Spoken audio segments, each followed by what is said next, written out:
Hey, what's up, everybody? I'm Joel Madden, and this is Artist Friendly. On this episode, I'll be talking to my friend Patrick Miranda from the band Movements. We'll be talking about their latest album, RUCKUS, and a whole bunch of other things like Will Yip and anxiety. Let's go. I don't want no bad times. I don't want to have bad. Patrick. What's up? Movements. Yes, sir. How you doing? I'm good, man. How Thanks are you? for coming. Good, man. Thank you so much for having me. Dude, I'm stoked you're here. Yeah, I'm super excited to be here. You know, I'm a fan of your band. I'm trying to think of when we first met. Dude, it was 2016 or 2017. Yeah. We did that tour in Canada. You guys, Silverstein, Palais Royale, and us. Yeah. That was like our first ever like big tour. Like that was the first time that we were like, oh shit. Like a big band wants to take us on tour. That's insane. That was a great tour. It was awesome. It was terrifying for multiple reasons. One of which being that it was like still very much kind of like winter time in Canada, and us being kind of like young guns still touring in like a van and trailer. There was some scary nights, but it was like awesome and totally worth it. What year did you guys get together? 2015. Well, technically 2014. We put out our first song though, like January 1st of 2015. Right. And that was just like a demo that we were like, fuck it, like let's see what happens. You know, let's like try this thing out, and if it works, and then it works. And then I think by probably like summer to fall of 2015, we like played our first show, and it like popped off, and we were like, damn, okay, like this might be a thing. We're pretty good at this. We were okay. Yeah. Well, bands will never say we're pretty good at this, but I always try to get them to say it because I feel like I can say it now. You know. Well, you guys are, in my opinion, you know, what I would say of newer bands, even though it's been long enough now that you say you're not a new band, but at my age, when you look at bands and you go, okay, they're in the newer school. Totally. Yeah. I'd say you guys are one of the bands that I find to be the authentic version of something, you know? Yeah. It feels like you're making art, and it's not a gimmick. It's not a gimmick. It's not a plan. Yeah. You got to have a plan once you make the art. Totally. But you got to make the art first. Absolutely. Yeah. And sometimes people make the plan first. And then they go, okay, now fill in the slots with art, and like, okay, let's figure. And it's like working in my opinion, anyways. This is just my thought. People listening can disagree with me for sure, and I'm always open to that. But I feel sometimes people work in the wrong order. Totally. And I think you gotta go, oh, cool, I want to be in a band. Start, okay, great. I think I could do that. Great. My friends you find the people that you agree with. Great. Start making art. Great. Oh, now I kind of like these songs. Yeah. Now let's figure out how do we bring these out to the world, and how do we, that feels to me like the organic. Right. And I think that's like very much what our approach was, right? You know, like when we started this band, none of us thought that it was going to be a job, or turn into what it's turned into. A lifestyle. You know, a lifestyle, a career, like a whole fucking thing, you know? We always had a good feeling about it. You know, we were always like, hey, this is going to be our attempt at actually doing a band for real, and you know, trying to actually make it work. But I think our headspace was like, our idea of success at the beginning was more so based around like, okay, can we sell out our hometown venue? Like, can we sell out Chain Reaction at some point? If we can do that as a headlining band and sell out 450 tickets at Chain Reaction, we'll have made it enough for our book, right? Like that was our idea of like, yeah, that's a successful, route. And now here we are, fucking 8-9 years later, being like, yo, we just sold out the Palladium in Los Angeles. We just did 2 nights in a row at House of Blues in Anaheim. Problem. And it's like... No problem. Movements, no problem. Next level, right? So none of us ever thought that we would get to this point. And we all would have been happy had we only made it to the point where we were doing, you know, would you have, though? Rooms. I think like... Honestly. I think I would have been like emotionally... Are you managing your own...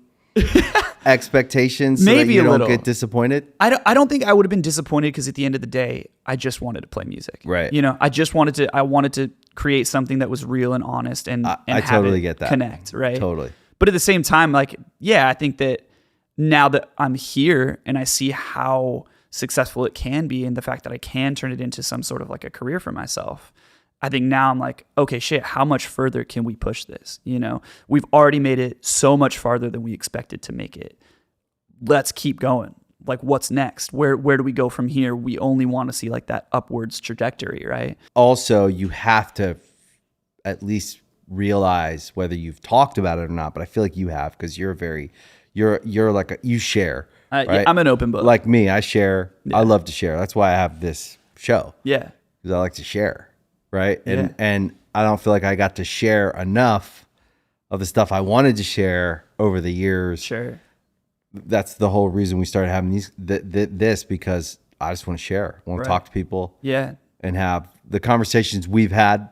Yeah. The couple conversations we've had, I want people to be able to listen in on those conversations. Right. So they take something away, right, and they get some game before they get into the game. Totally. And whether it's an artist or someone starting a business or someone just trying to better their life, they listen to the songs and they get something from it. But then also, like, we learn a lot in trying to make it. Absolutely. And like, we make mistakes. If we could go back, we wouldn't make them again. And if we could help people avoid the potholes, right? Like, that's our job as human beings. Absolutely. I think. So my question is, so one, you have to have realized along the way how many people your music has helped, which also drives you. Yeah, absolutely. It's like, okay, now I kind of feel like I have this relationship with these people and they've shared with me. And now I feel like I need to, like, I felt like we gained a responsibility in our band's career with so many people. And I'm like, it had to be tens of thousands, hundreds of thousands of personal stories I got to hear firsthand or in a letter or, you know, however they shared, where you start to feel responsible for the people who have put you there, right, and what they get from your music. And it does kind of drive you as well to want to continue to, like, put stuff out and be successful. Absolutely. To keep doing that. Because it feels good in that way. Yeah, 100%. I think that the connection with the fan base and the kids who, you know, like you said, who come up to us after each show and pour their hearts out, you know, and let us know, like, you know, their whole life stories or whatever it is that their traumas are, their struggles and whatnot, and how much our music has impacted them and helped them, right? Ultimately, I guess that wasn't necessarily the goal going into it for us. Like, obviously we wanted to connect with people, but at the end of the day, we were just writing honestly about what we were going through, right?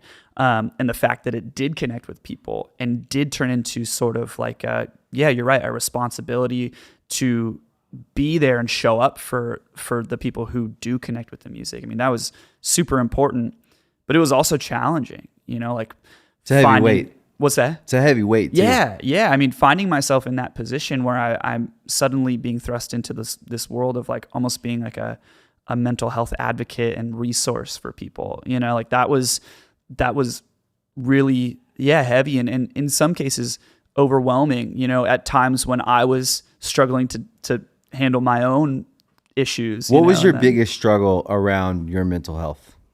So I have had struggles with anxiety and depression since I was like a child. Like, I had my first anxiety attacks when I was like literally like 5 or 6 years old, you know. Did you know what it was at the time? No, not at all. And my parents didn't really know either.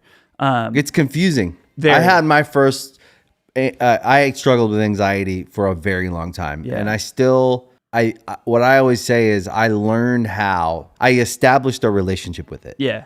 So now I have a relationship with it, which immediately shrunk it. Totally. To a place where most of the time I can manage it 95% of the time. Yeah. So it's a great place to be when you've had it. I started having it when I was 11. Yeah.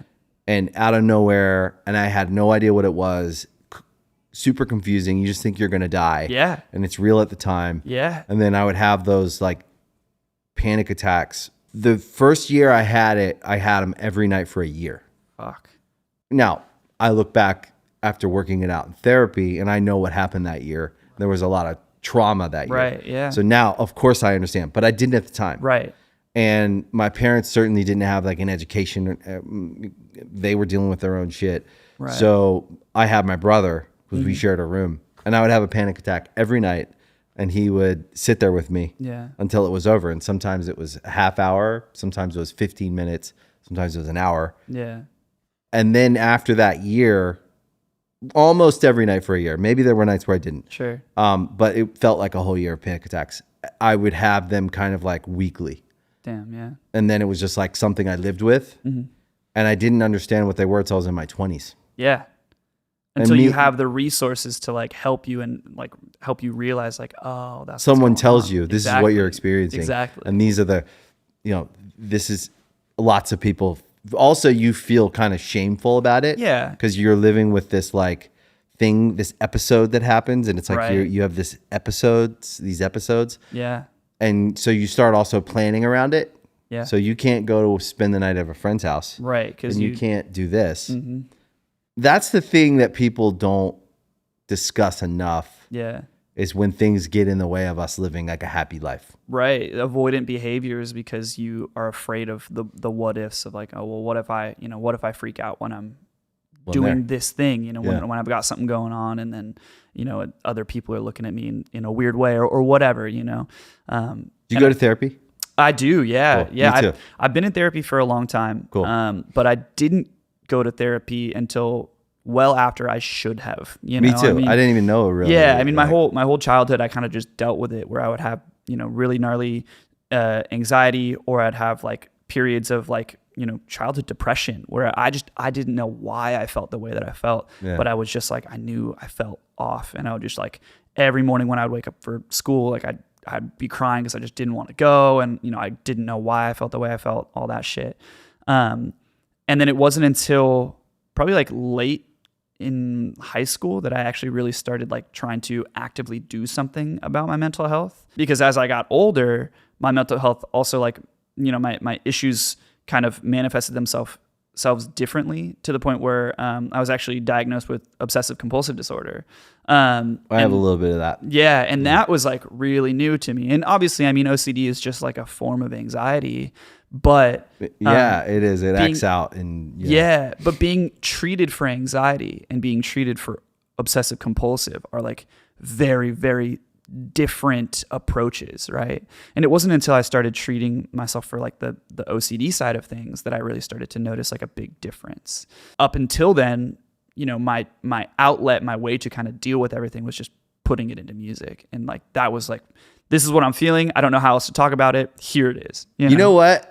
I feel like while you're saying that, I'm thinking and I'm like realizing why I like your music. Yeah. Because I relate. I thought I related to it, but then we've never talked about this before. Right. And I feel like I relate to it so deeply, and now I know why I like it. Yeah. Because you were pouring all that stuff into your music. Yeah. And I related to it, on an energetic, on a spiritual level, right? Sure. Yeah. For your OCD, let's say it's a good day on a scale of 1 to 10. Where's your OCD at? Maybe like a 3 or 4. It's like always there. You know what I mean? It's 3 or 4 isn't a terrible. Yeah, it's not horrible. I think on a good day where I'm feeling like a day like today, right? I mean, I'm not feeling anxious today. I'm not feeling the way that I, have felt in the past. But it's always there. It's always in the back of my head. I always have like a base level of like, okay, like I'm aware of this. I'm choosing not to draw attention to it, and I'm choosing to continue living and not allow it to affect me. Right? It's not until that anxiety starts to creep up or something happens where I experience some sort of trigger, and then I go spiraling, How's your anxiety act out when it was bad?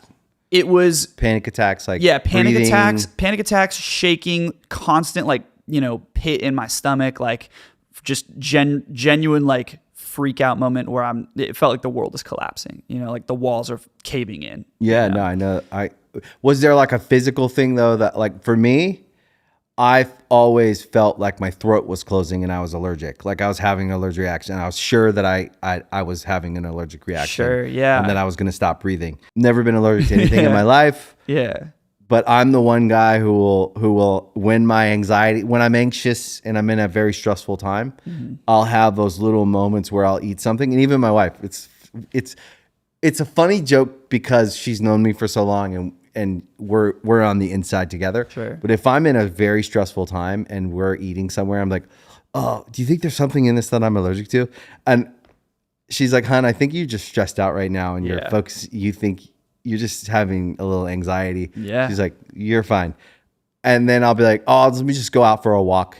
And then I'll just go out, walk around the restaurant, come back in. And she's like, you good now? And I'm like, yeah, I'm good. I just needed to like. Yeah, sometimes you just need a second. But when you do that and you feel embarrassed, first of all. So I'll get my phone out. I'll act like I'm on a call until I get outside. And then I'll like breathe, take a minute, go back in. Like that shit still happens to me maybe like every couple months. Yeah. Every 3 months I have one of those. Yeah. And I can't explain it. I feel you. Yeah, I think that that immediate like need to separate is like such a thing. You know, I feel it all the time, you know, if I'm already kind of having like maybe a little bit of a rougher day, right? And every day is different, you know. I'm medicated now, so it helps kind of even out all of my, you know, for the most part. What medication? So I'm on Prozac, and Prozac's been really helpful for me. My friend takes that. He says the same thing. Yeah, I've tried a bunch of other stuff. Hasn't necessarily done me a whole lot of good. Yeah. I haven't felt like really, really like overwhelmingly positive. Yeah. Until I started Prozac, and that's been like a game changer for me. That's cool. Do you smoke weed or anything? No, I'm straight edge. I've been straight edge for 11 years. Oh, cool. Yeah. So that's like another thing too, is like, I'm kind of just fucking raw dogging life, and having to deal with no medication, no lubrication. Yeah. There's no, you know, I think a lot of people, and obviously this is not like a healthy habit, right? But like a lot of people will help kind of reduce their anxiety by turning to alcohol or whatever, turning to weed. Weed is the opposite on me. Can't smoke weed. I've tried a few times. Yeah, trust me. When I was like a kid, when I wasn't straight edge, I had tried smoking weed a couple of times in high school, and it made my anxiety 100 times worse. 100 times worse. It was horrible. It's terrible. Yeah. But I mean, I totally resonate, you know, going back to what we were saying about like starting to be in a situation in which you feel overstimulated or overwhelmed, and everything around you, there's just too much, right? There's like too much noise, or the people, and like I do this thing, and it's like this weird kind of like paranoia that manifests itself sometimes, like where I think like, oh, everybody is like looking at me, or everybody's talking about me, or whatever, right? Things that are like so bizarre and absolutely untrue because everybody else is just living their lives, right? But I'll have this weird thought that comes into my head, and it's just an intrusive thought, and then I loop on it, right? Where I'm just like, oh, everybody's watching me, or like, oh, there's cameras that are like recording me right now, or like any like weird shit like that. You know? I feel that. And then I freak out, and I have to separate myself. And so yeah, I mean, I resonate with just like having moments where I've just needed to like get up, go outside, be like recenter myself, take some deep breaths, learn what I've learned in therapy, or use what I've learned in therapy, and like allow myself to like calm my body down. And then once I'm physically calm, it helps my mental clarity, right? Because if your body is tense, if you're feeling all of that in your stomach and in your chest, and you know, starts to feel like you can't breathe, that sort of thing, that's only going to trigger your mind to continue to think like, oh fuck, something's really wrong, you know? So it's when you can kind of like allow yourself to like, okay, I'm good. Go back into the scenario and allow yourself to just like maybe sit with that uncomfortability, right? Where like maybe you're still feeling or thinking those things, but not allowing them to like manifest themselves as deeply. And I mean, honestly, like, there's a lot of just like dealing with it that comes with this sort of shit, you know? It's like you just have, at a certain point, you just have to sit there and kind of deal with it and allow yourself to like move past it, you know, which sucks. But well, I think it's like we have to get a relationship with it, because I do think that we all have, I believe that most people are on the spectrum of some kind of anxiety, OCD, all the things. It's not like a new idea. No. We're not the first people to be anxious. We're not the first people to have to deal with this. And then if we could measure it against the trauma or the things we went through in our childhood. Now, some people, it's nature, right? They're born The wiring's a little different. And now they're going to have the work on that. Yeah. And then some of us, me, there was different trauma, right? Right. So I didn't even know about it until I was older, and someone was like, you should go talk to someone and figure out like it feels to me like that. Like a therapist told me this. He's like, it feels to me like you suffered some trauma. And I was like, no, I didn't. Well, how was your childhood? Oh, it was great. They're like, until you dig tell me about it. Yeah. Tell me about it. And you start telling them, and they're like, oh, you need to, because we'll take whatever our childhood was and we'll put a filter on it to live with it. Right. Because it was our childhood. So we got to turn it into something positive for ourselves. So we'll hold on to things as positives that weren't. Right. Because it was the best option to pick out. Yeah. Right. And you could actually go like, no, the holidays were not a happy time ever. But I made them a happy time with this, and that. So, I eat tons of food in the holidays because that was the happy part. Right. Right. But everything else was terrible. Mm-hmm. So why are you such a bad gift receiver? Why are you such a bad, why are you not good at these family things? Well, you never had another experience but bad. Right. And then you put a lens on everything like, no, it was great. It was, and I think it's something like we all have some version of that. Totally. Whether it's trauma or this or that. And then we have to do the work. To some age, you're not responsible for it, right? But then you become an adult and you're fully responsible for how you behave. Yeah. And so you have to go back and excavate. Yeah, you got to do the work. Unpack, do the work. Yeah. That's why I think therapy is good for everyone. Absolutely. And if we can get whatever our tics are and whatever our emotional baggage is or our behavioral response to whatever it is, whatever habits we formed growing up, the anxiety became a habit to deal with the trauma. Right. But at a certain age, it doesn't work. Right. It didn't work when you were 11, but at the time you didn't know how to fly the plane. Right. You get to an age where you're like, no, I got to go do the work. Enough people are telling me that something's off. Right. And I'm through my 20s, I was like, fuck you. I'm not off. You're off. Yeah. But then you go, wait, if enough people are telling me, I always tell people, if you have a problem with more than one person in your life, you need to go in and look at. Yeah.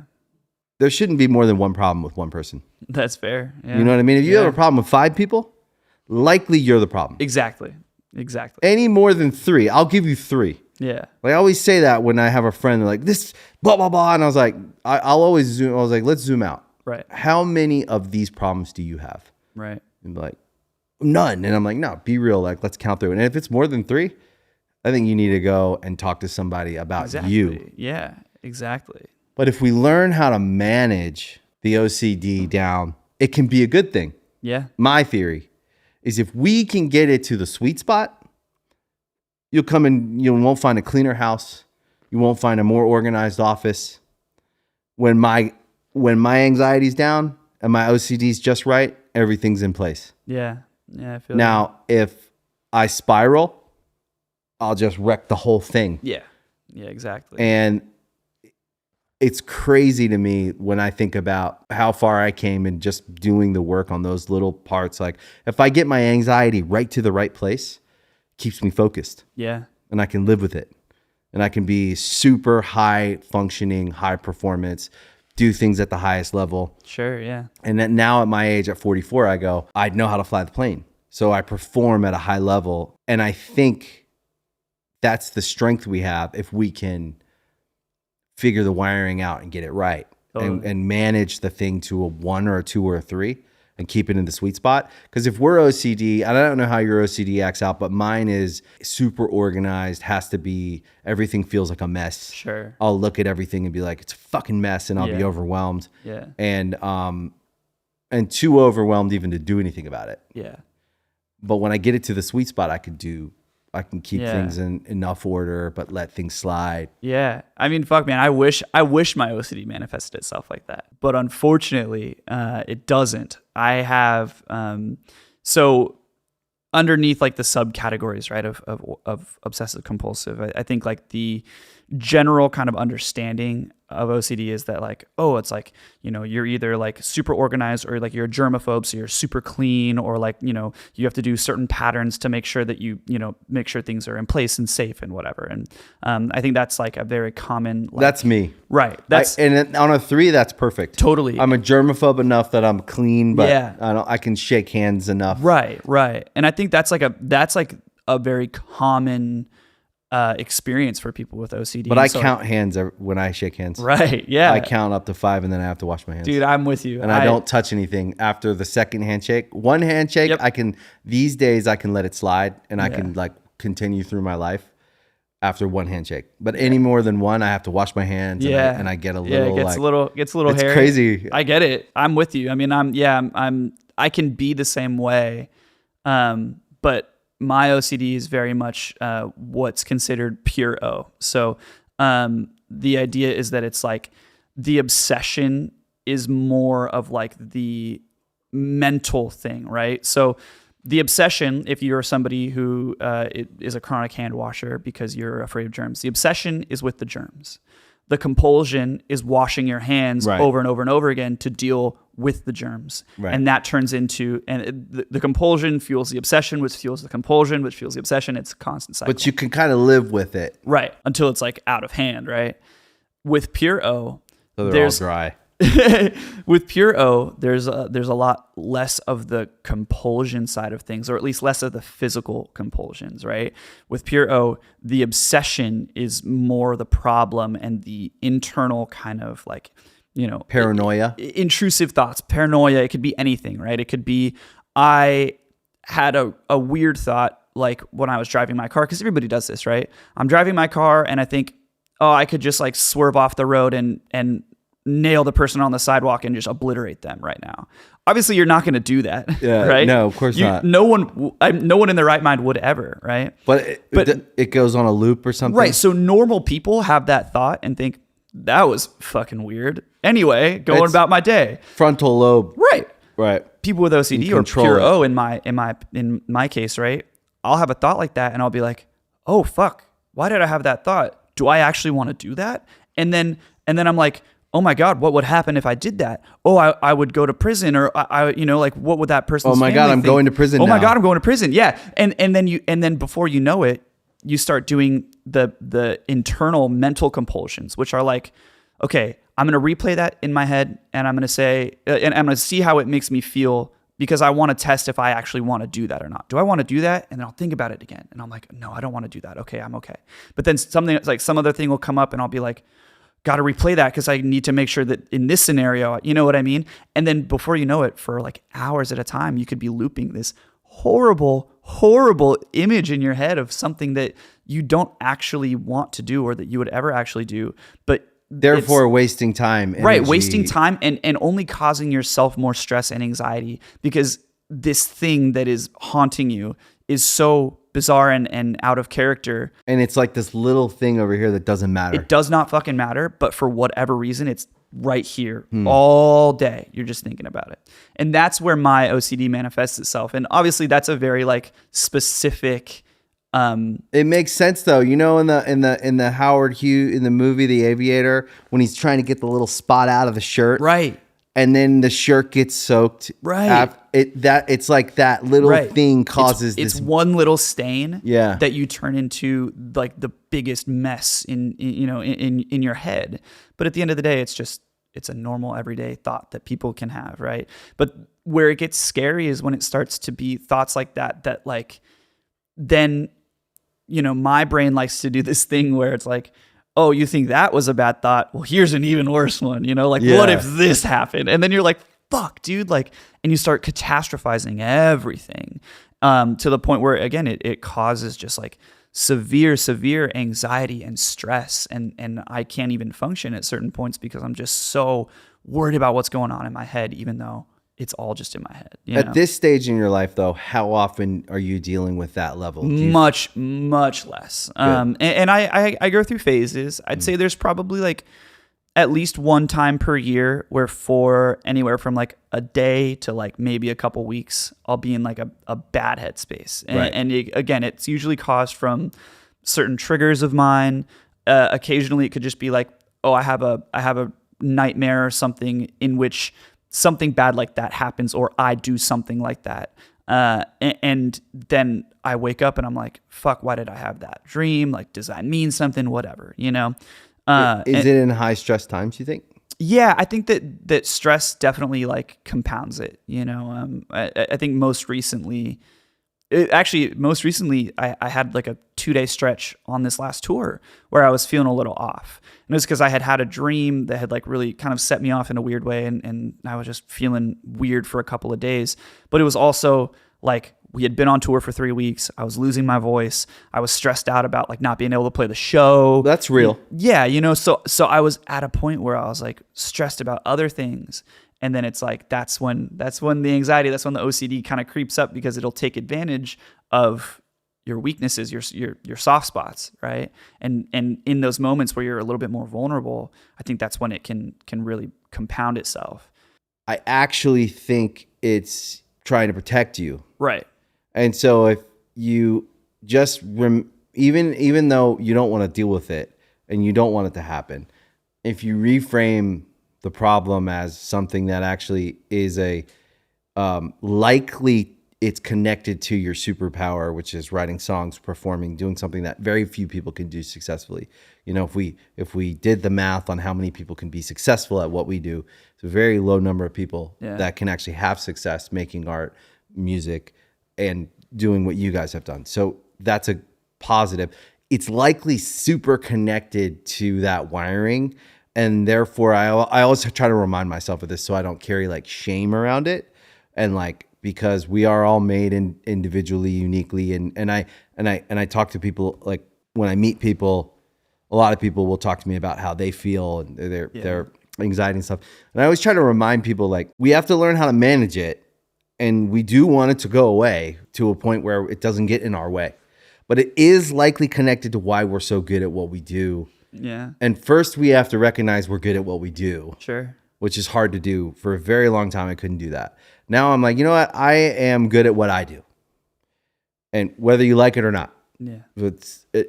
There'll always be someone that like will listen to what I do and I'll enjoy, even if it's 10 people, if I can share it with them.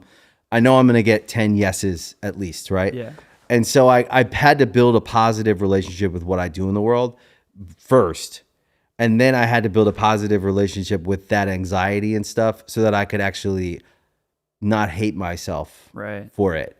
Because for so long, I hated myself for it because it was embarrassing. Yeah. Like I would have to, like when I was younger, it was really embarrassing. Now, as a grown man, I'm not embarrassed by it. Yeah. I'll tell someone if I'm at dinner, like, yo, having a little panic attack. If we're friends, I'm going to tell you, I'm having a little panic attack. I'm going to go outside. Give me 5. Yeah. And if I don't know you, I'm probably going to get up and go to the bathroom. Yeah. But either way, I'm not ashamed. Totally. It just depends on our relationship if I'm going to share with you or not. Right. And it's not happening often enough that like I feel like I have it under control. I have a relationship with it that I can manage. Sure. And I did work on it though. That was 10 years. I would say by the second year of therapy, I had it in a great place. And then it was like, I'm pretty competitive work-wise, so I wanted to fucking nail it. So I was like really working for a long time. But I do think that we have to learn to appreciate the system that we have in us as like a part of what makes us unique. Totally. And it's our job to learn how to manage it. Yeah. So that doesn't get in the way of us being unique and being successful. Yeah. But then also to like not necessarily like feel shame or hate it, but just go like, yo, my OCD is crazy. It makes me do this. Yeah. I think like the good thing about, you know, being able to like talk about it and bring it more into like the limelight, right? And discuss mental health and put mental health into like our writing or whatever it is. And, you know, it's all helping the destigmatization of mental health struggles, right? I think even, you know, when I was growing up, the idea of like somebody needing to be on a medication for like their brain, I was like, whoa, like that's weird. Like you must be crazy. Like there must be something seriously wrong with you. Right? I felt that way about therapy. Yeah, I'm saying in the 90s, we were like, therapy. Yeah, that's for like fucked up people. Yeah, it's for wackos, like, and it's like that whole idea was so prevalent for so long, but now it's really shifting and it's changing and it's becoming okay to like have those issues and to be medicated and like, to bring those things into everyday conversation and whatever. So I mean, 100%. I love and I respect like that you can be straight up with your people and just be like, yo, I'm feeling super anxious right now. I need a second. Because that's something that I still struggle with, like I will always kind of like crumple into myself if I'm feeling a certain way. And then it's not until somebody points out like, hey, are you good? Like you seem a little weird, that I'm like, honestly, like, no, I'm like not feeling great right now. Like I need a second. But I'm never the first person to like admit it, because I am like, there's still always like that kind of like initial knee-jerk reaction of like, oh, I need to hide this, right? Yeah, I don't want anyone to know, because right. It's embarrassing, because you know what it is even when you're going through it. Right. Yeah. It sucks because like and it's something that I'm working on, but yeah, I mean, I'm still guilty of trying to hide it. I'm 28. Oh, dude, you're 16 years younger than me. Yeah. You're good. Yeah. Like you're way ahead of the game. I wasn't in this conversation until I was 32. Yeah. And my whole 20s were really tough. And I was so lucky to have super kind people around me, whether it was the relationships I was in or the friends I had. Everyone was kind. And they all pointed me in that direction. Totally. I was always like, they were like, I think you're like anxious. And I'd be like, along the way, there was a few people in my life through my 20s that got me to when I was like 30, I started going to therapy. And then I'm super obsessed with work. So therapy became work to me. Yeah. And I just started going in on it. And like, I was like, if it takes some people 5 years, it's going to take me 5 months.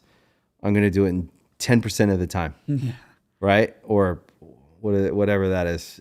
6 months. Yeah. So I was always doing the math on things, going like, how much more efficient can I be at what I'm doing than the average? And I want to beat everything by like 80%. Sure. And so I started obsessing over the progress. Right. And there's something to that too. Like the obsessiveness I have is always on the projects I'm working on or the things I'm doing, which can be annoying if I don't manage that as well. Totally. Because that is anxiety and OCD acting out in a positive way, I think. Yeah. And I think I think it's important to be upfront and to be like enthusiastic and like really into your own progress and your own recovery from whatever it is that your ailments are and what you're struggling with, right? But at the same time, I think it's like important to remember too that like I always say this, like healing is like it's not linear. Like it's not you're starting here and you're gonna end here and it's gonna be like this the whole time. It's like you're gonna have ups and downs. You're gonna have great days. You're gonna have terrible days. You're gonna have stretches of time that feel like you're not making any progress at all and like you've plateaued. From that plateau, you might even end up coming back down a little bit and being worse off than where you were before. But eventually, you start to work your way back up, Well, I like to say it's like I use the word dynamic. Absolutely, yeah. And I try to always remember because we are all dynamic. Yeah. We're not linear. And if anyone's bought the lie that they're linear and they're boring, they're just believing a lie and they've surrendered to the lie. Now, every person I meet, I see something in them that's dynamic. Every person. And I'm obsessed with that. Yeah. If it's at a coffee shop or if it's at a restaurant or if it's on a plane, wherever I go. And when I talk to people and I look at them and I have one conversation with them, I always find something dynamic about them. Yeah. And then I tend to attach my idea of them to that idea. So that can be a real weakness though. Sure. Because you will find a dynamic aspect to someone, but the majority of them have not developed. Yeah. And you can bet if you're not careful about understanding where people are and meeting them where they actually really are, even if they have a dynamics, a special, unique quality to them, you also have to zoom out and you do have to look at, you got to meet people where they really are. because you can make the wrong bets on people, and you have to invest in people that are investable where they're at right now. Yeah. You can't want them to be here and then invest in them with like they're here and they're still there. Right. So like who we invest in, because our time is the most precious resource we have. Sure. In my opinion. It's not money, it's time. So our time and with people we give it to, we have to give it to people that are investable. Right. And so when we look at people, we have to meet them where they really are. We have to see what's special about them and be a dynamic. But if they're really in a bad spot, and that spot would hurt you if you invested in it because they can't get out of it on their own, you have to measure that and try to see who can you really help. Those people are always worth helping, because it's a rich experience when you help someone to get to a new place in life. Absolutely. And certainly the people that in my life that have helped me have had that experience with me, and I've had that experience with people, and we pay it forward. Absolutely. And it's this like special relationship we build with one another in the world. Yeah. That's investable people. Yeah. There are people who are, if you're realistic about where they're at, you have to measure like, I can't invest my time in that person right now. They don't want to not be addicted to drugs, or they don't want to not do the things they're doing that are hurting themselves. Sure, yeah. But I really believe that we're super dynamic, and therefore when we're in that pendulum of the highest highs of life, the joy, but also the pain, it's dynamic. Right. And we have to remember that in the healing, just like you said, it's like it's all over the place. Yeah, it really is, man. Yeah. And it just, pendulum, always going to swing. But yeah. So do you think for someone you could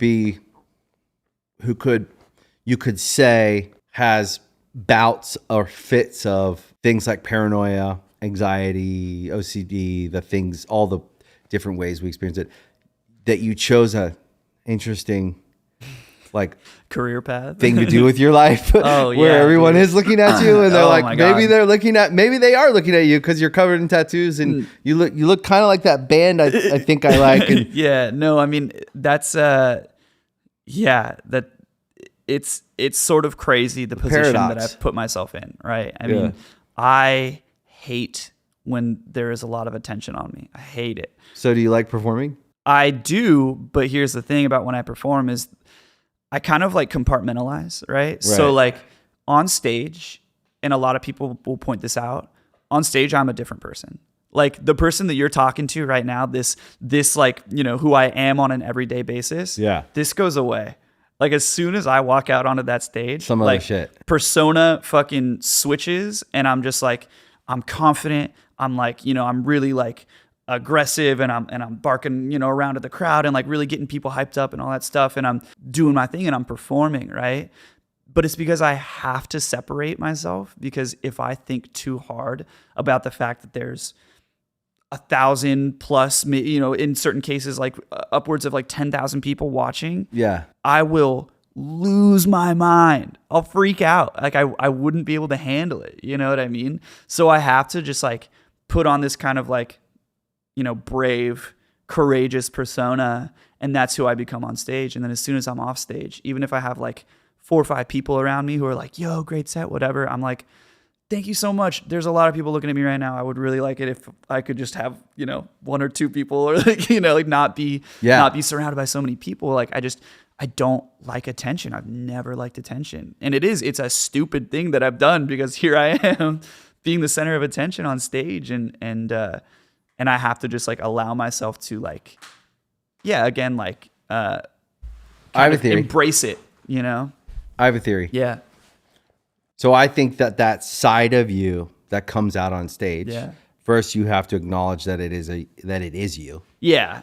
Yeah. And that it is like a real part of you, and that it may not be the dominant part of you because you haven't maybe learned how to integrate those parts of you. And I think that's a thing that happens over time. And I don't actually think we get there till we're in our 40s where we can integrate all the pieces of us. Sure.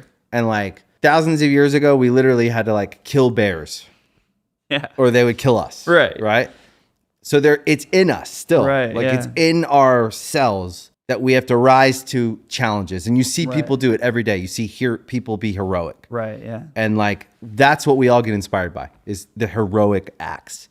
people saving other people, people sacrificing their lives for people, or people risking their lives, all the hero stories.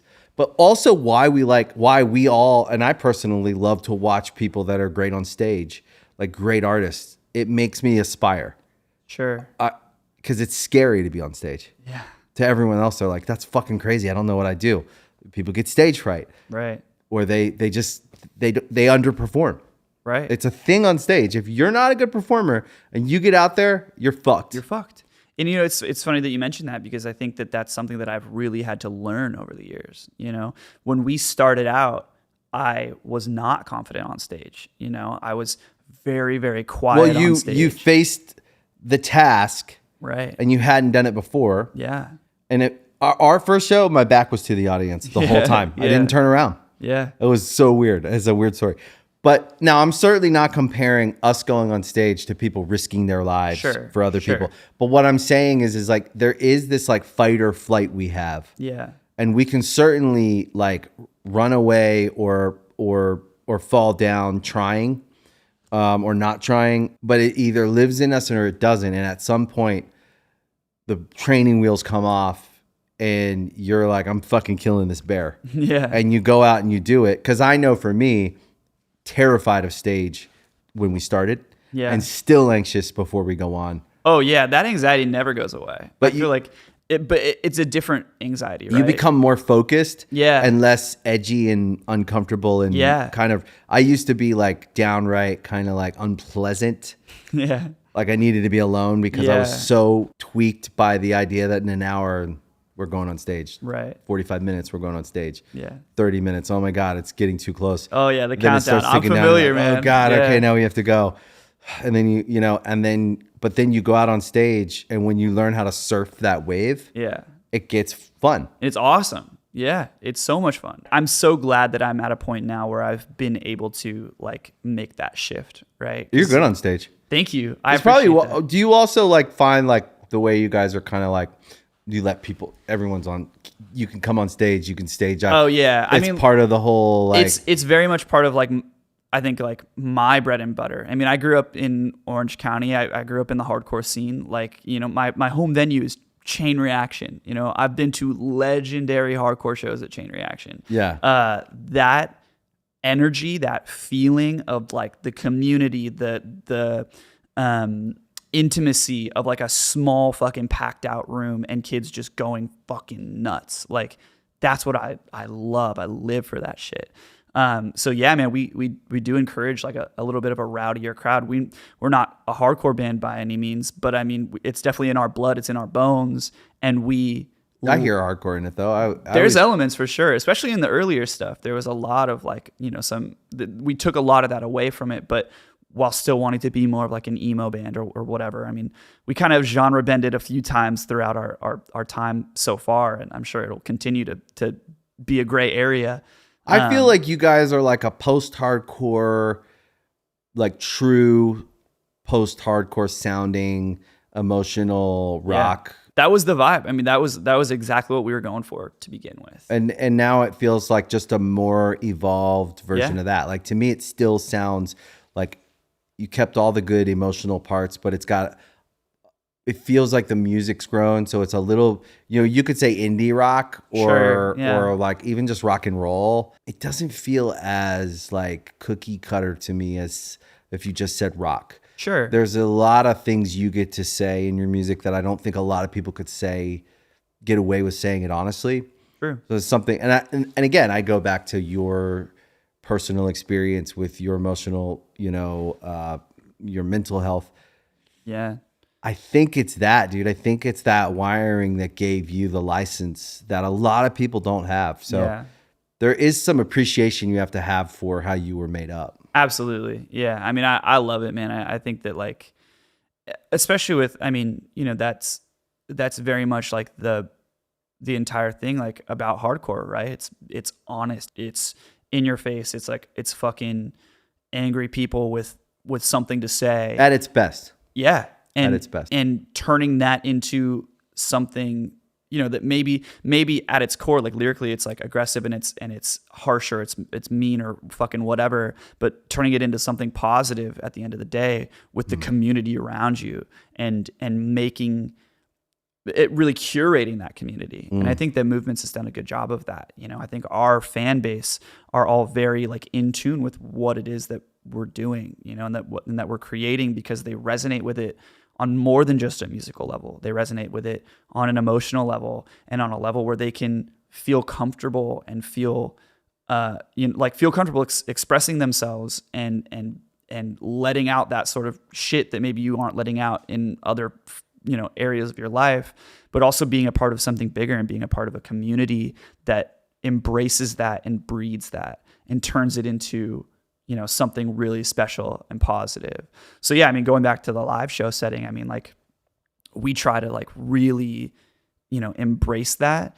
And like, I hate a crowd that just stands around, Yeah. I want you to get rowdy. I want you to fucking climb on top of each other. I want you to fucking crowd surf. And if there's no barricade, stage dive. If there's a barricade, fucking stage dive. I don't give a shit. Do it. Yeah. You know what I mean? Like I'm all about that stuff. So yeah, I love it, man. And again, I think you're right. Like it wasn't until I could embrace, more of that like confidence on stage to like tell people to do that. Because in the beginning, it happened naturally. The rooms were small. We were playing with like hardcore bands. We're playing with bands that like the energy was already there. So I didn't really have to do a whole lot. It wasn't until we started playing bigger rooms, we started touring with different acts. We started, being in scenarios where that's less of the reaction right off the bat, that I had to start really learning how to control a crowd and to like make a crowd want to do those things. You know what I mean? Yeah, I think one of the things I like about Movements is you guys do take the elements I love about hardcore. Yeah. And like I say, something at its best is the thing we like, the thing we love, right? You guys take so much good stuff and you put it into your music in a way that we can appreciate, but you're still you. Yeah. So you're not boxed in by anything. So the potential is endless because you guys could make any record you want to make. And I think that's important for music, is that we don't box ourselves in. Yeah, absolutely. You guys are going to come up on 10 years as a band pretty soon. Pretty soon. What are you the most proud of Movements? I think I'm the most proud of the fact that, one, we're still doing this, and two, that it seems like we're still on an upward trajectory. Yeah, yeah, for sure you are. I think when the band started, I tried to be extremely realistic about it, in the sense of like what the longevity of the band could be. And in my mind, I told myself, if we get 10 years out of this thing, that's pretty much best case scenario. I'm looking at bands who were in a similar genre to us or similar realm to us, who had been at it for a while. Yeah. I think everybody, once they hit that 10-year mark, it's like, yeah, you've either done a great job and you've made it, or you've kind of fallen off, So I always told myself, like, look, like best case scenario, or I guess technically if you look at it like worst case scenario, like, 10 years is like a good, like, if we make it by then, great. And if we don't, accomplishment. It's huge accomplishment. If we make it to there, great. If that's as far as we make it, that's fine. I think the thing I'm most proud of is the fact that here we are coming up on 10 years, and it's like, we're just getting started. That's how it feels, especially with the release of the new record. I mean, Ruckus has we've seen huge growth from it already. We just got off of a 6-week tour. It's a great album. Thank you. Yeah. We just got off of a 6-week tour. The first time touring that record, headlining it. Fucking all but 5 shows sold out. The shows that didn't sell out got damn near close to selling sold out. out. Didn't matter. Yeah, fucking. I asked on stage every single night. I was like, "Yo, who's seen us before?" And kids would raise their hands, and I'm like, "All right, who's never seen us before? Who's new to this band?" Half the crowd every single night, new faces. And I'm like, "Yo, that's crazy." Like, we're seeing more growth now than we've seen since since the beginning, since the band started, and we had kind of that like immediate, like really like intense growth right off the bat, and then maybe it kind of leveled out over the years. We're back to another spurt, a growth spurt, where we're seeing all these new faces and stuff. And the fact that we're still continuing to reach new people, gives me so much hope for like the next 10 years. Now my goal is like, all right, fuck it. Let's go 20 years. You know, what's going to happen at the 20-year anniversary of this band? Are we going to do another 10 after that? Are we going to end up doing it for 30 years? You know, like what's going to happen? And the fact that is even fathomable to me at this point, right? The fact that like I can see that as a very real possibility is incredible. It's the best feeling ever. Yeah, it is a good feeling. Yeah. It makes me think, when I think about that, I always just relate to my band because that's the only experience I have. Right. I think, well, I don't want to be in a band with anyone else. Exactly. I love the guys I'm in my band with. We've been together since high school. Yeah. I'll never be in another band. Yeah. I just know that about myself. I don't want to be in another band.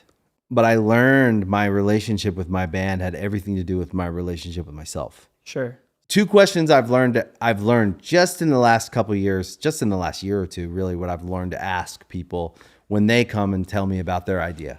I'm starting this. We have this band. We've been together for 2 years. Or I have this company I've started. And we're a year in.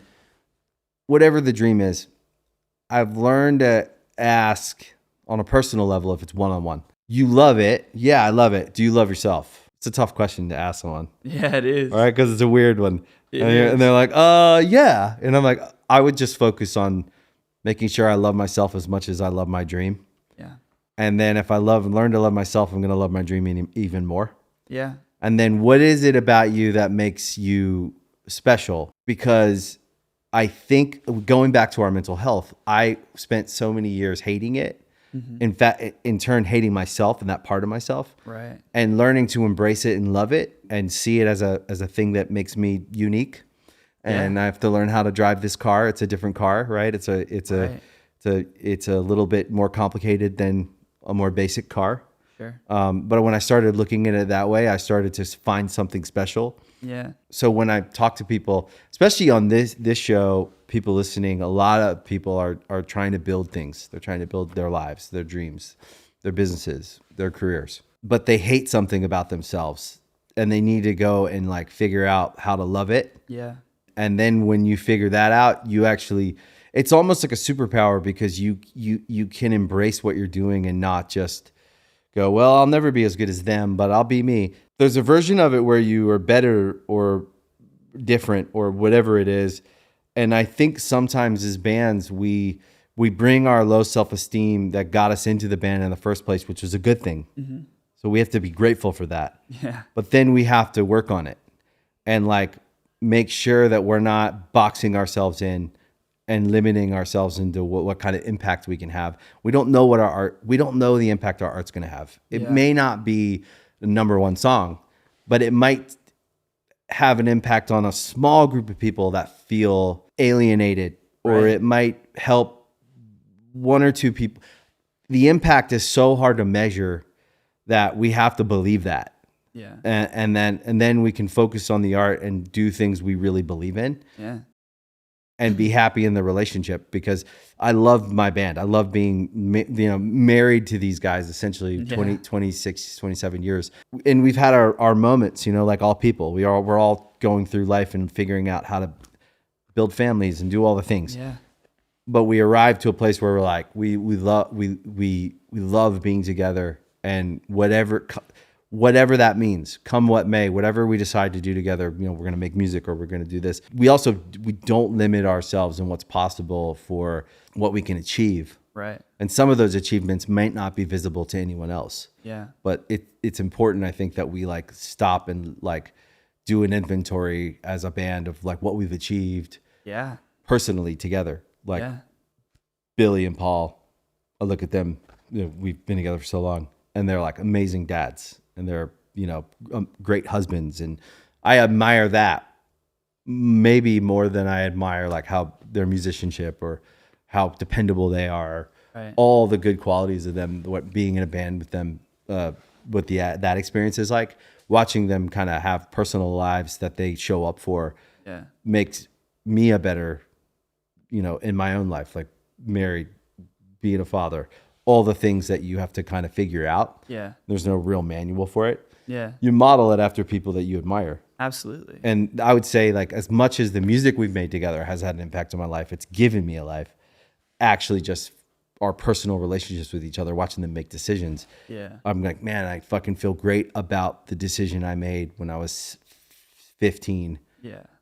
And I don't know, there's something full circle about that. Absolutely. Yeah, I think it's it's not always easy, right? Like being, like you said, like married to your guys, because that's the way that we look at it too. You know, like I'm very much in a relationship with every person in my band. Some very multi-dimensional marriage of all these different relationships. Yeah, and it's not always easy to juggle that, and it's not always easy. Like you're gonna have issues just like you would in any marriage or any relationship, right? There's gonna be difficult times. There's gonna be really, really fucking great times. I think the thing that is so special to me about like having that group of people is like they're more than just your friends or dudes that you make music with. Like they become your family. And it's so cool when you have a group of people who work so well together, right? That you end up, it's one thing having best friends. It's an entirely separate thing having best friends who can come together and make something like straight up magical. You know what I mean? Because like creating music and continuing to like improve on your musical ability and your songwriting skills and whatever, there's something like really like spiritually like fulfilling and magical about that experience. Every single time that we go into the studio and you know, we go and we write and record with Will, and Will, in our opinion, is very much like the fifth member. Will's the GOAT. He's the best, dude. Like, and he is like truly the fifth member of our band. We're a quartet, but Will's the fifth dude. How did you meet Will? And what record did he make that you were like, I gotta have Will produce this? Bro, let me tell you. He's made almost all of my favorite records from all of my favorite bands. Yeah. Right? I mean, like it was when I started getting into like the more melodic side of like the hardcore Jason shit. So like Title Fight being a huge band for me, right? I saw the record is called Shed. It's their second full length. It's the first one that they recorded with Will, and they did like this whole VHS documentary about it. I was obsessed with that record. Came out like, I think I was a junior in high school. Found out about Will through Title Fight. Did some more research, realized, oh, this producer's worked with Balance and Composure. He's done fucking Daylight at the time, now Super Heaven.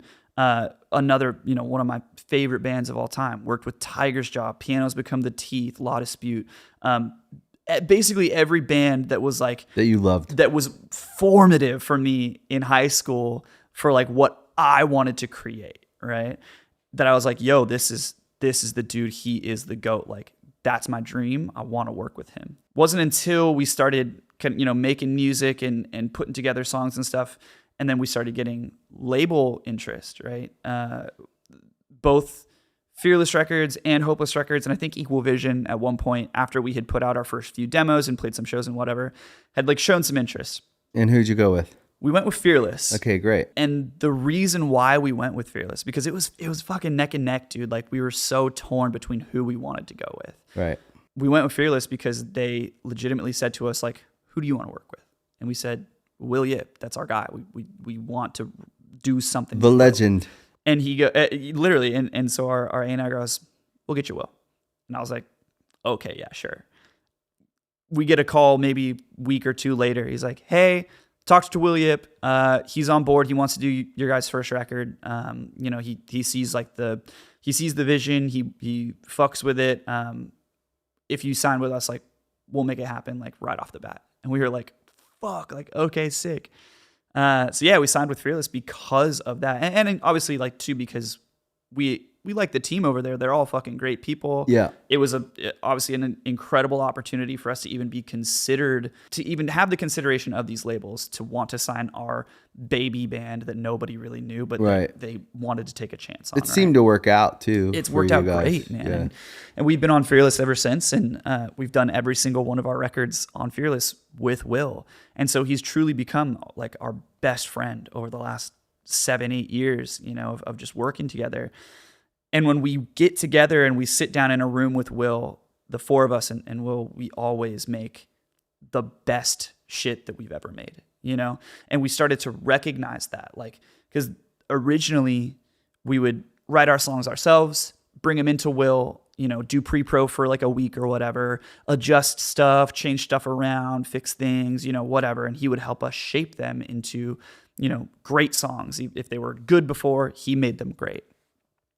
We started to realize that every single time that we were in there in that process with Will, he was just firing off ideas that were like, yo, that's it. That's the song, like, why didn't we think of that? Like, that's incredible. That's when a relationship with a producer and a collaborator is good. Yeah. That's what it feels like. Absolutely. Yeah. And so it's the icing on the cake. It is. And then when it came to writing the latest record, Ruckus, we were like, dude, fuck doing anything just like the four of us. Let's just go to the studio and let's spend like a month at a time, just not even recording, just sitting there with Will and writing a song every day. And let's just see what happens.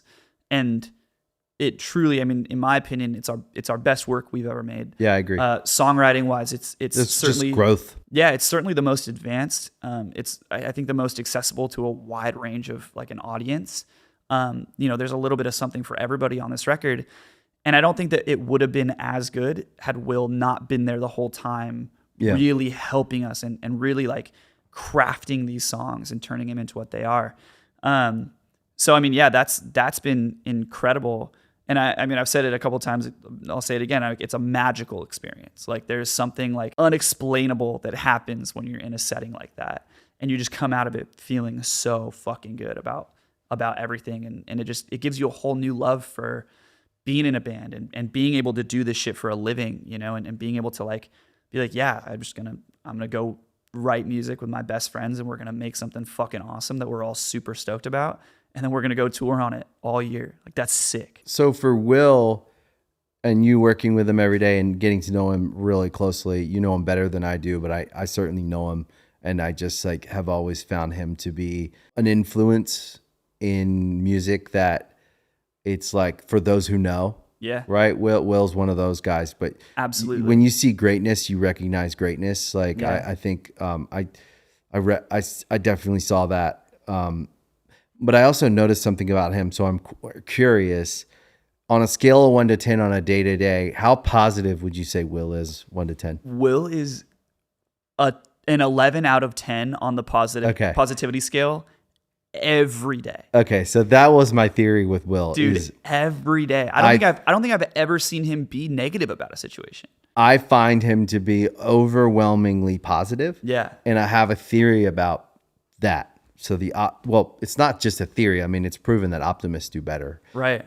But when you see it in action, it's different than a theory. Right. So for those of us who have struggled with any kind of pessimism or, depression, things, all the symptoms of the stuff that we were talking about can be pessimism. Right. And a pessimistic view of the world. Right. Yeah.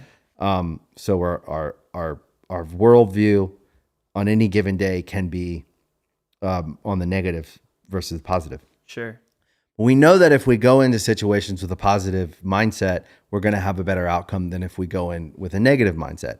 We've all heard that, but in action, it's different than talking about it. Yeah. So me sitting here, anyone that's listening, and maybe they're driving their car or they're walking or they're doing something and they're listening to this and they're going, yeah, I know that. I know that if I go into something with a positive mindset, my chances of a positive outcome are going to be higher, much higher than if I go in with a negative outcome. But then you meet people who are actually living that in action every single day. Yeah, dude. And I think there's something about infusing that into actually as a part of the strategy, whether you guys planned it or not, you were a fan of the records he made. And so somehow, some way you were feeling his optimistic, positive influence before you met him. Right. And then when you met him, it confirmed in your gut, I knew I liked this guy. Yeah. Now you weren't going, oh, because he's so positive. You were going, oh, because he made these great records. The records are great. But I, in theory, believe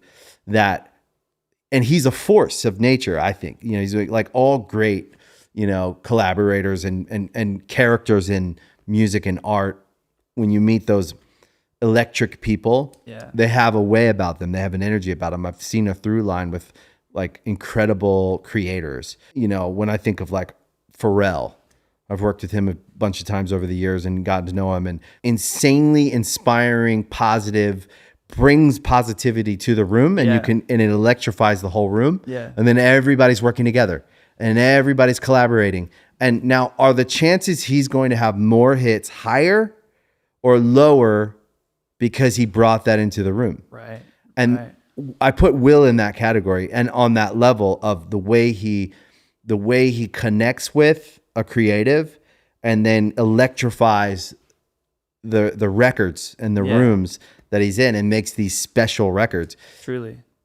And it's likely why I like your records. Yeah. Not just that. Right. Right. But it's a quality to the record. Totally. That I find it's magnetic. Right. Right. I'm drawn to it because I want to do more like that. I always try to like, okay, let's watch the game tape and get rid of all the stuff that doesn't work.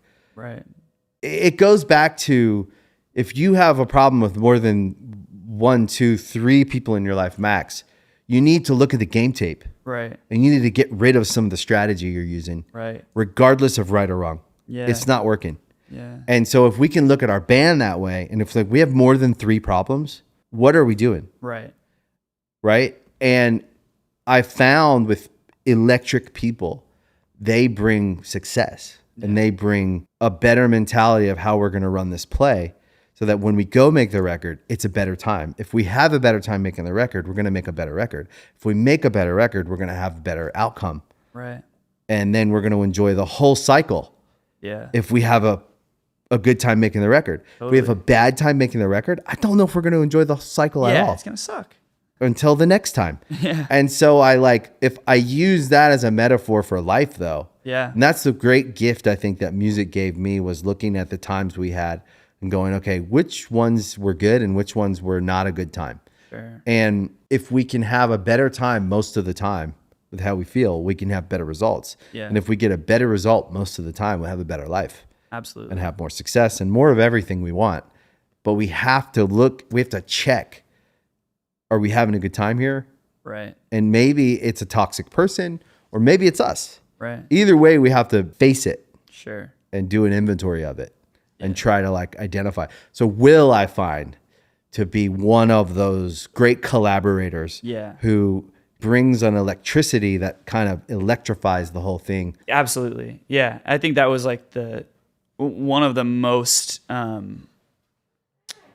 validating things too, like right off the bat, was the fact that not only was Will down with this, but he saw the vision, and that he was willing to take a chance on such a small band like what we were at the time, and really like get involved with it, because he fucked with it to a level that he was like, yeah, I want to help develop this, and I want it I want to take it to the next level. Having somebody that you look up to on a level like that care so deeply about what it is that you're doing, it's incredible. It was like the coolest feeling ever. Yeah. And that was just the beginning, and now it's happened more and more and more over the years. And yeah, I think that like, yeah, he's been super influential in that, and his positivity is next level. And I think he's taught me to have a lot more of a positive outlook and a more confident outlook on what we do as a band as well. That's been super influential. That to me is like a really important, that you have people like that in your life. Yeah. You gotta like seek those people out and then keep them in your life. Yeah. I've learned anyways that it has a major influence on me. The friends of mine that always end up becoming collaborators somehow. We're collaborating on something in life, in our friendship, because we all tend to, artists, we get in rooms and we make stuff. Yeah. Whether it's music or anything else, that's like our nature, right? Right. Man, positive people are so powerful. Yeah. I always look for those people. Absolutely. Yeah. It's cool, man. Yeah, it's awesome. I'm stoked you came. I'm really stoked to be here, truthfully. I mean, it's like, I don't know. It's one of those like weird full circle moments for me too. Like, and not to like fucking get too fanboy-y, but I mean, like, Good Charlotte's a huge, I'm not joking, bro. Like, that's like a huge reason why like I'm even a musician, like for real. It was funny because we just played when we were young. I was bummed because I only got to see 3 songs, and then I had to leave from y'all's set to go play my set. Yeah. But I got to see, you know, I saw the first 3. You guys opened with the anthem, and I was like, well, that's fucking crazy. Got to come out with the bro. I had my we mom, understood the assignment. Yes, dude. I had my mom standing next to me, right? Yeah. And my mother is like, she's fucking 60 something. I don't know, mid 60s, right? Teeny little thing, completely white hair. She like stopped dyeing it or whatever. Like she's just like a cute little old lady at this point.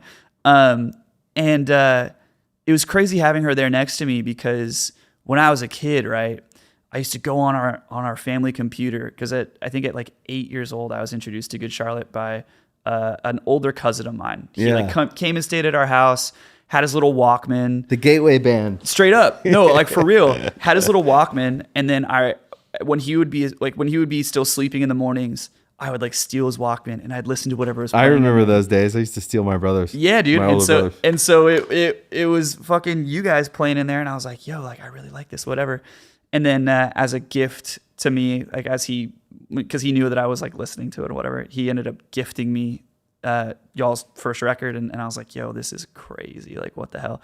And that was like a huge like influence to me getting into, you know, from Good Charlotte. It was like, okay, found out about like Sum 41, found out about fucking even Simple Plan, and, you know, all of like the big, like, you know, pop punk, like big ass bands that were happening at that time. But it's funny because I was obsessed with the music video for the anthem.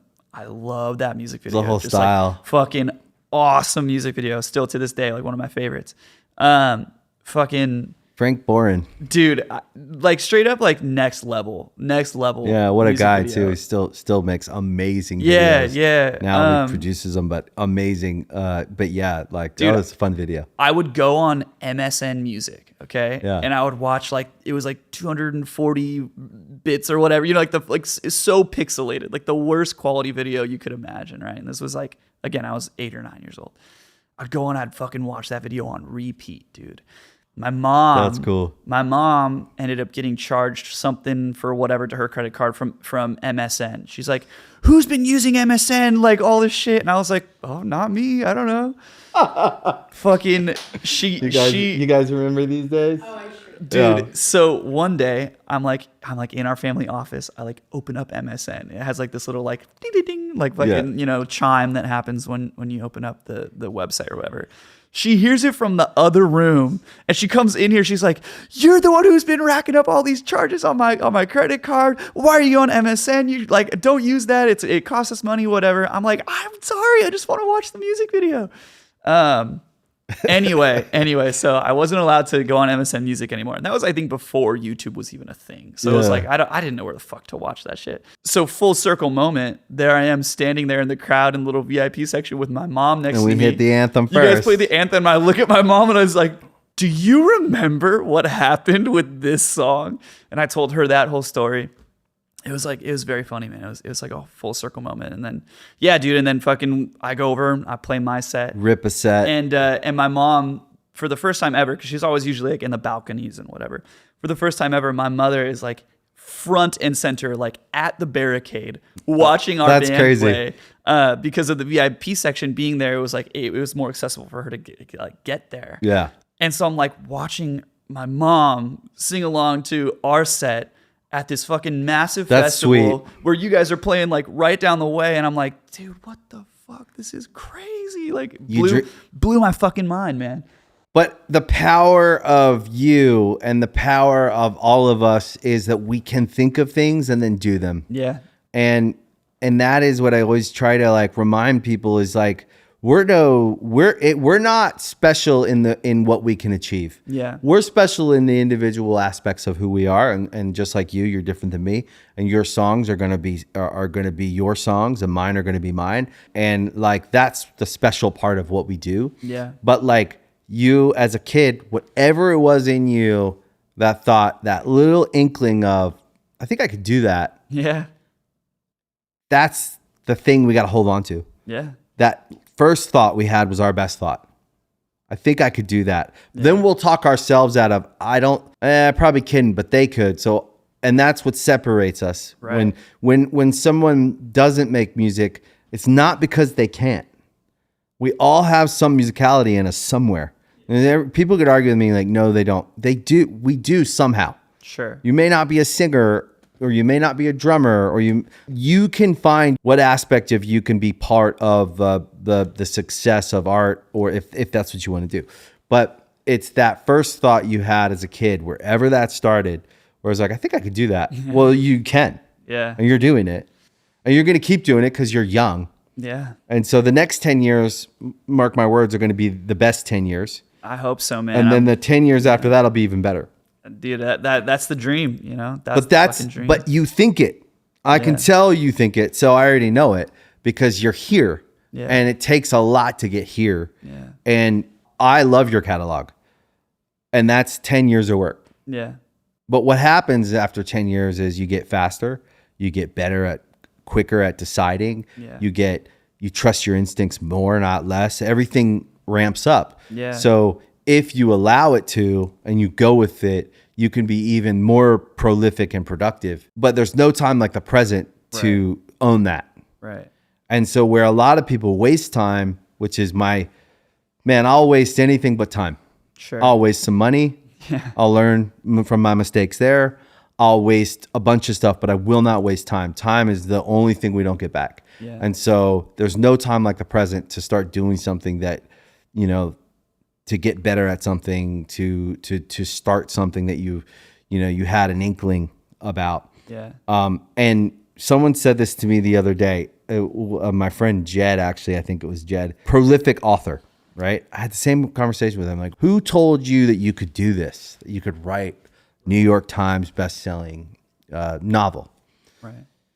Well, it was an inkling. It was a thought. It was a feeling. I think I could do that. Yeah. And then doing it. No time like the present, but he said, you'll find the things that love you back and you'll end up loving them more and they'll take you down the path. But you don't get those opportunities if you don't try things you're interested in, because your interest leads to your talent. Right. Like there's something that our subconscious is calling us to do things by these feelings we have. And so the reason your band is great is because you should be doing it. It's loving you back. The shows sell out. That's life saying yes. Yeah. Right? We all have to figure out what those things are in our life, but we won't unless we try things. It's just got to feel special. Yeah. Whatever that means. I don't even know what that means. I feel you. Because it's not like big. It doesn't have to feel big. Right. It's just got to feel. Yeah, you know when you know. Yeah. When you know. Exactly. Yeah. Maybe it's Will. Yeah. Dude, a good Charlotte record with Will would be crazy. Nuts. That would be nuts. Oh, shit. I actually love that idea. Yo, that's fucking dope. That would be sick. Yeah, it'd be awesome, man. That'd be awesome. Thank you for saying that stuff, though. Yeah, hey, I mean, really nice. I mean it, bro. It really is like a very special thing for me to even to be here, man. It's special for me, man. I mean, it's a special thing we get to do. Yeah. And when you get to meet other people who are good at it, I think it's inspiring. Yeah, it's sick. Yeah, dude. Thanks for coming. Dude, thank you so much again for having me, man. I really, really appreciate it. Dude, come back when you guys make the next record. I would love to. Yeah. That would be awesome. Yo, and if you end up making a record with Will, I'll come hang out. The conversation has started today. Dude, yeah, man. Yeah. I'd love for that to happen. That'd be so cool. Yeah, he's the best. Yeah, he rocks. Hell Thanks, yeah, Pat. Dude, thank you so much. I hope you enjoyed today's episode of Artist Friendly. If you really liked it, you can follow, like, subscribe to the show anywhere you listen to podcasts, Spotify, Apple, Amazon. We appreciate your support, and we'll see you next time. Bad times, I don't